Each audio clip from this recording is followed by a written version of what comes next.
ఎవరైతేనేం పైసా వసూలు అంటూ టీడీపీ నేతలు అక్రమ ఆదాయం కోసం దౌర్జన్యాలకు తెగబడుతున్నారు. సొంత పార్టీ వారైనా ఇతరులపైన తమ ఆదాయానికి అడ్డొస్తే ఎంతకైనా తెగిస్తామని చాటుకున్నారు. ఈ క్రమంలో సత్యసాయి జిల్లా హిందూపురం నియోజకవర్గం చిలమత్తూరు మండలం పెద్దనపల్లిలో టీడీపీ నాయకుడు ప్రవీణ్ కుమార్ టీడీపీ సానుభూతిపడి శ్రీరాములు పొలంలో మట్టి తవ్వి హైవే వాళ్లకు విక్రయించాడు.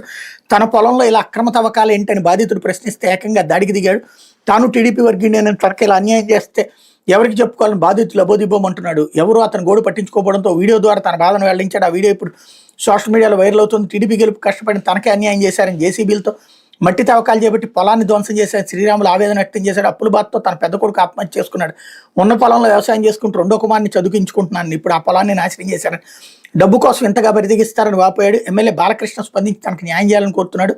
కాగా పెద్దనపల్లికి చెందిన టీడీపీ నాయకుడు ప్రవీణ్ కుమార్ కూటమి అధికారం చేపట్టేటప్పుడు సెట్టిపల్లి పంచాయతీలు టీడీపీ మండల కన్వీనర్ రంగారెడ్డికి ప్రధాన అంచెడుగా చలామణి అవుతున్నాడు. అక్రమ మట్టి తవ్వకాలతో చెలరేగిపోతున్నాడు. 6 నెలల క్రితం హిందూపురానికి చెందిన ఓ రియల్టర్కు భూమిని చదువు చేయడానికి భారీ ఎత్తున మట్టి అవసరం కాగా లేపాక్షి నాలెడ్జ్ ప్రభుత్వ భూములు లక్ష్యంగా చేసుకుని తవ్వకాలు చేపట్టాడు. ఇందుకు ఎమ్మెల్యే బాలకృష్ణ కార్యాలయం సహకరించిందని తెలుస్తోంది. తాజాగా మట్టి కోసం సాగు భూములకు ఎసరు పెట్టారు. సొంత పార్టీ వారిని వదిలిపెట్టడం లేదన్నట్టు వార్తని హైలైట్ చేశారు.